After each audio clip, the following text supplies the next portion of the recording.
नमस्कार, स्वागत है आपका देवभूमि लाइव में। मैं हूं आपके साथ संगीता द्वंशी। बुलेटिन की शुरुआत करते हैं चमोली से, जहां पर आज चमोली दौरे पर रहेंगे सीएम पुष्कर सिंह धामी। सुबह 9:45 पर नारायणगढ़ परखाल पहुंचेंगे सीएम धामी। लापता 2 लोगों के परिवार से इस दौरान वो मुलाकात करेंगे। कलेक्ट्रेट में अधिकारियों के साथ आपदा पर एक बैठक भी होनी है आज, जिसमें भी वो शिरकत करेंगे। 12 बजे पुलिस मैदान से पौड़ी के लिए रवाना होंगे सीएम पुष्कर सिंह धामी।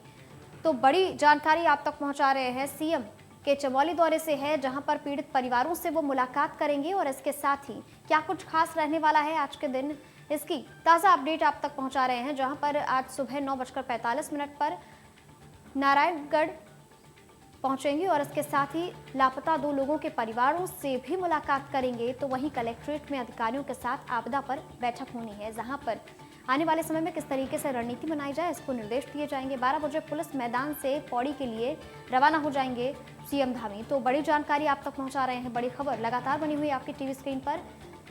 सीएम धामी के चमोली दौरे को लेकर के क्या कुछ खास रहने वाला है, वो आप तक पहुंचा रहे हैं। जहां पर पीड़ित परिवारों से मुलाकात करेंगे। लापता 2 लोगों के परिवार से आज मुलाकात होनी है, उनको ढांढस बंधाएंगे। इसके साथ ही कलेक्ट्रेट में अधिकारियों के साथ आपदा पर बैठक होनी है। 12 बजे पुलिस मैदान से पौड़ी के लिए रवाना हो जाएंगे सीएम धामी।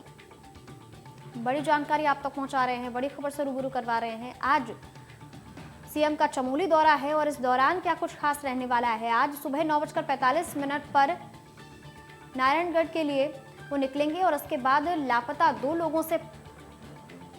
लोगों के परिवार से मुलाकात होनी है। इसके बाद कलेक्ट्रेट में अधिकारियों के साथ आपदा पर बैठक होगी। किस तरीके से स्थिति को संभाला जाए, इसको लेकर के रणनीति बनाई जाएगी, आगे के निर्देश दिए जाएंगे।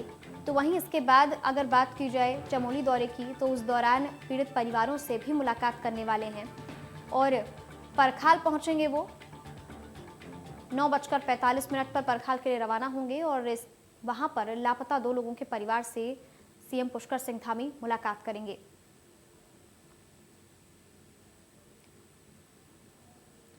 तो वहीं इसी खबर पर तमाम अपडेट लेकर के हमारे साथ ब्यूरो चीफ प्रवीण कुमार जुड़ चुके हैं, उनका रुख कर लेते हैं। प्रवीण, अगर बात की जाए इस पूरे दौरे की, तो क्या कुछ खास रहने वाला है, सबसे पहले इसमें नजर डाल लेते हैं। मुख्यमंत्री तमाम उन परिवारों से मिलेंगे और वहाँ पर जो है मुख्यमंत्री की कोशिश है कि सभी तक पहुँचा जाए और सबसे मिलकर उनको सहायता पहुँचाई जाए। जी, इसके साथ ही जो 2 लोगों के परिवारों से, जो 2 लापता हो गए हैं लोग, उनके परिवारों से भी मुलाकात होनी है, तो इसको लेकर के क्या जानकारी है? जी देखिए, लापता लोगों के परिवार से भी मिलेंगे और उनसे बातचीत करेंगे और सरकार की तरफ से कोशिश की जा रही है कि जो लोग लापता हुए उनको ढूंढा जाए और उनके परिवार तक सहायता पहुंचाई जाए, जो सरकारी सहायता है। और मुख्यमंत्री ने पिछले दिनों जहां भी बाढ़ के बाद जो घटना हुई है, जो पीड़ित है, उन परिवारों से मिले थे और उनको जो मुआवजा की राशि थी वो भी देने की घोषणा की थी। तो वही यहाँ पर भी सभी से मिलेंगे और खुद मुख्यमंत्री पहुंचना चाहते हैं सभी परिवार तक। जी प्रवीण, तो वहीं आपसे जानना चाहेंगे कि फिलहाल के तो मौसम खुल गया है, लेकिन मौसम विभाग की तरफ से ये भी कहा गया है कि आने वाले समय में बारिश के आसार बने हुए हैं, तो स्थिति और चिंताजनक ना हो जाए, इसको लेकर के आज बैठक भी होनी है। क्या कुछ तय हो सकता है वहाँ पर? जी देखिए, चूंकि पहाड़ी प्रदेश है यहाँ पर और बारिश की संभावना रहती है और चूंकि मौसम खुल गया है, सारी चीजें पटरी पे आ रही है, लेकिन आने वाले समय में जो अभी जो घटना हुई है उससे सीख लेते हुए कैसे आगे बढ़ा जाए, उसको लेकर आज बैठक भी है और सरकार की कोशिश है और सभी विभागों को सरकार ने निर्देशित किया है कि हम आने वाले समय अगर इसी तरह की चीजें कभी होती है उससे कैसे निपटा जाए, उसके लिए तैयार रहना चाहिए और इसको लेकर आज बैठक भी है। जी प्रवीण, तो वहीं आज परखाल भी पहुंचेंगे जब सीएम, तो वहां पर क्या कोई किसी जनता को, सभा को संबोधित कर सकते हैं वो, इस तरीके की क्या कोई खबर है? देखिए, अभी तो मिलने का लोगों से बातचीत करेंगे, क्योंकि जो स्थिति है वो किसी जनसभा को संबोधित करने की स्थिति में नहीं है, लेकिन सभी से मिलकर और सभी से लोगों को आश्वासन देना और किस तरह की घटना हुई है, जिस तरह से आपदा आई है, उसमें किस तरह से सरकार ने सहायता की और आगे करेगी, इसको लेकर बातचीत कर सकते हैं। जी प्रवीण, तो वहीं आज के दौरे की अगर बात की जाए, तो वहां पर सीएम के अलावा और कौन कौन से बड़े चेहरे नजर आ सकते हैं? जी देखिए, स्वास्थ्य मंत्री उनके साथ हो सकते हैं, स्थानीय जो विधायक हैं वो हो सकते हैं और कुछ जो मंत्री और भी हो सकते हैं। साथ ही जो सरकारी अमला है, जो वहाँ पे सरकारी अधिकारी हैं, कर्मचारी हैं, वो सारे जो अधिकारी कर्मचारी भी मौजूद रहेंगे इस दौरान मुख्यमंत्री के साथ। जी प्रवीण, बहुत बहुत शुक्रिया इस तमाम जानकारी के लिए। आपसे और भी तमाम अपडेट लेते रहेंगे। तो वहीं 21 अक्टूबर को 62वें पुलिस स्मृति दिवस मनाया गया। इस मौके पर सीएम पुष्कर सिंह धामी ने पुलिसकर्मियों को दिवाली का तोहफा देते हुए साल 2001 के आरक्षी पुलिसकर्मियों ग्रेड पे को 4600 करने की मंजूरी दे दी है। दरअसल लंबे समय से पुलिसकर्मी के परिजन पुलिस कर्मचारियों के ग्रेड पर बढ़ाए जाने को लेकर के प्रदर्शन कर रहे थे। इसे देखते हुए मुख्यमंत्री पुष्कर सिंह धामी ने पुलिस आरक्षियों के ग्रेड पे को बढ़ाने की घोषणा कर दी है। तो वहीं इसके साथ ही डीजीपी अशोक कुमार ने बताया कि मुख्यमंत्री की घोषणाएं हमारा मनोबल बढ़ाएंगी और जो हमारे शहीद पुलिसकर्मी हैं उनके नाम पर रोड और स्कूल का नामकरण होगा। तो इसके साथ ही इसी के साथ जो इनामी राशि थी उसे बढ़ाने के लिए मुख्यमंत्री ने कहा है कि अभी तक हम 20,000 देते थे और अब हम उत्तर प्रदेश की तर्ज पर इनाम की राशि बढ़ा करके 2 लाख कर रहे हैं। तो वहीं शहीद पुलिसकर्मियों के नाम पर रोड और स्कूलों का नामकरण होगा, ये बड़ी घोषणा की गई है। ऐसे में इसके साथ ही जो पे ग्रेड बढ़ाने की बात की गई थी वो भी बढ़ा दी गई है। 4600 रुपये पे ग्रेड बढ़ा दिया गया है। दिवाली से पुलिसकर्मियों को ये बड़ा तोहफा दिया जाएगा।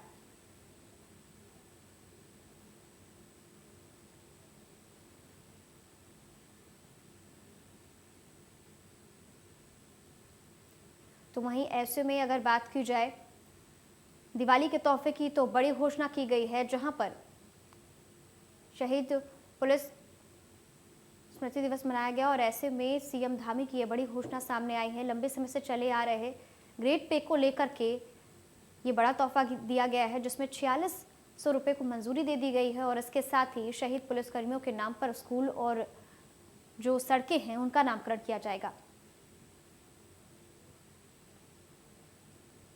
तो वहीं देश में कोरोना टीकाकरण अभियान 100 करोड़ के आंकड़े से ऊपर हो गया है। ये उपलब्धि हासिल करने वाला भारत दुनिया में चीन के बाद दूसरा देश बन गया है।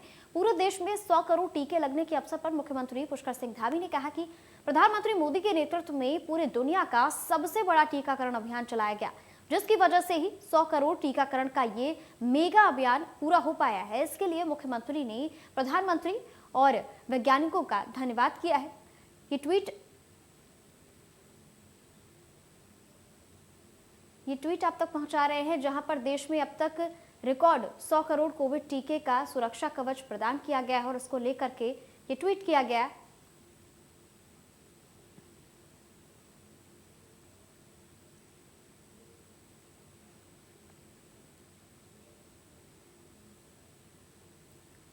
तो वहीं 100 करोड़ का आंकड़ा पार कर लिया गया है और भारत ने एक नया इतिहास रचा है, एक नया लक्ष्य पूरा किया है। 100 करोड़ का आंकड़ा पार होने के बाद आरएमएल अस्पताल में एक बड़ा भव्य आयोजन किया गया जिसमें प्रधानमंत्री नरेंद्र मोदी ने शिरकत की।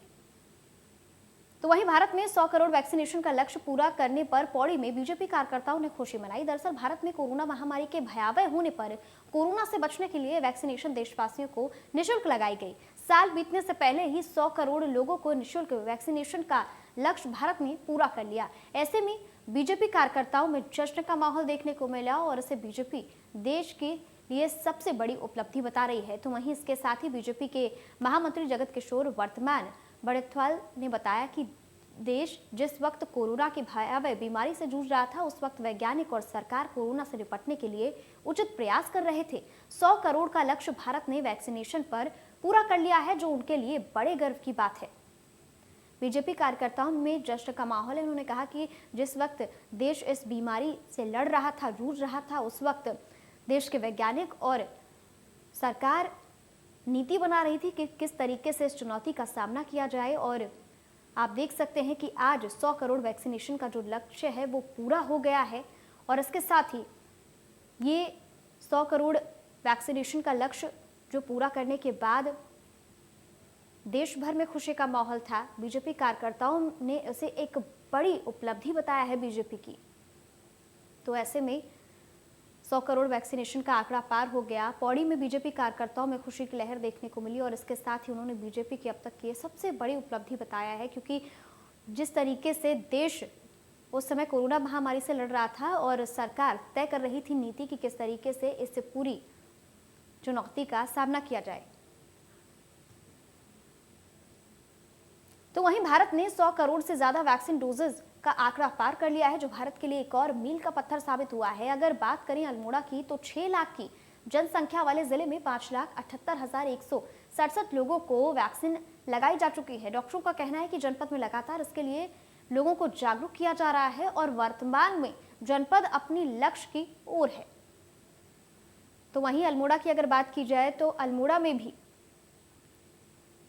ये 100 करोड़ वैक्सीनेशन का आंकड़ा पार होने के बाद खुशी देखने को मिली है। और यहाँ की अगर आबादी की बात की जाए, तो 6 लाख आबादी है, लेकिन ऐसे में 5,78,000 से ज़्यादा लोगों को यहाँ पर वैक्सीनेशन लगाई जा चुकी है। और इसके साथ ही आने वाले समय में इस पूरे आंकड़े को 6 लाख तक पहुँचाया जाए, इसको लेकर के टीमें लगातार लोगों को जागरूक कर रही हैं। और आने वाले समय में तीसरी लहर की चुनौती का सामना किस तरीके से किया जाए, इसको लेकर के भी टीमें जागरूक कर रही हैं लोगों को। स्वास्थ्य विभाग भी अल्मोड़ा में अलर्ट दिखाई दे रहा है। लगातार वैक्सीनेशन की जो प्रक्रिया है वो तो निरंतर चल ही रही है, लेकिन इसके साथ ही आने वाले समय में इस तरीके की आपदा से किस तरीके से निपटा जाए, इसको लेकर के भी जनता को जागरूक किया जा रहा है। और 100 करोड़ वैक्सीनेशन का आंकड़ा पूरे होने के बाद अल्मोड़ा में भी खुशी का माहौल देखने को मिला है। जनता भी जागरूक है और इसी के तहत ही भारत ने नया कीर्तिमान रचा है।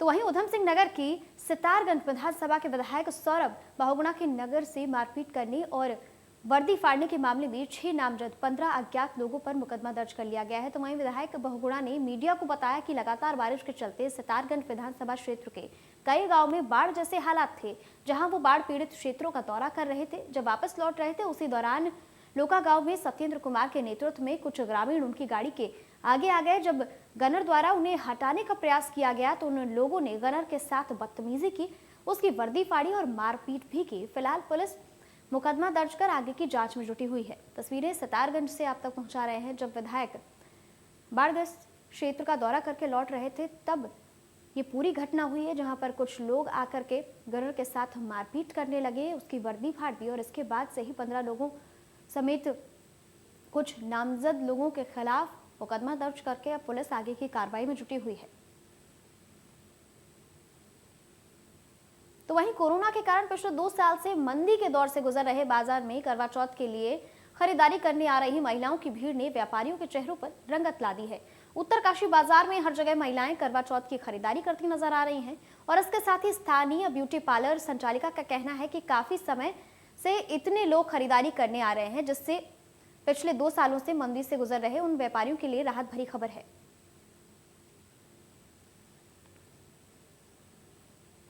तो वहीं नशा तस्करों पर उत्तरकाशी पुलिस का शिकंजा। ऐसे में 10.48 ग्राम अवैध स्मैक के साथ सहायक अभियंता सहित 2 गिरफ्तार किए गए हैं। उनके खिलाफ उत्तरकाशी पुलिस को बड़ी सफलता हाथ लगी है। बता दें कि चेकिंग अभियान में विश्वनाथ मंदिर मार्ग से 10.48 ग्राम अवैध स्मैक के साथ 2 युवकों को पकड़ने में कामयाबी हासिल हुई है। पुलिस अधीक्षक मणिकांत मिश्रा ने बताया कि रात्रि चेकिंग के दौरान 2 युवकों भूपेंद्र पवार और अमित कुमार को अवैध स्मैक के साथ सिंगल तिराहा विश्वनाथ मंदिर जाने वाले मार्ग से गिरफ्तार किया गया था।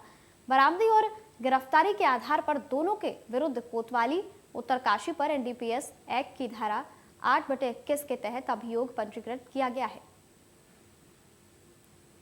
तो वहीं पुलिस के हाथों ये बड़ी कामयाबी लगी है, जहां पर 10.48 ग्राम स्मैक के साथ 2 अभियुक्तों को गिरफ्तार किया गया है और अब आगे की पूछताछ की जा रही है कि वो ये स्मैक लेकर कहां जा रहे थे, कहां से उनको ये स्मैक सप्लाई की गई थी। तो फिलहाल के लिए इस बुलेटिन में इतना ही, लेकिन प्रदेश से जुड़ी तमाम बड़ी खबरों के लिए बने रहिए हमारे साथ, देखते रहिए इंडिया न्यूज उत्तर प्रदेश उत्तराखंड।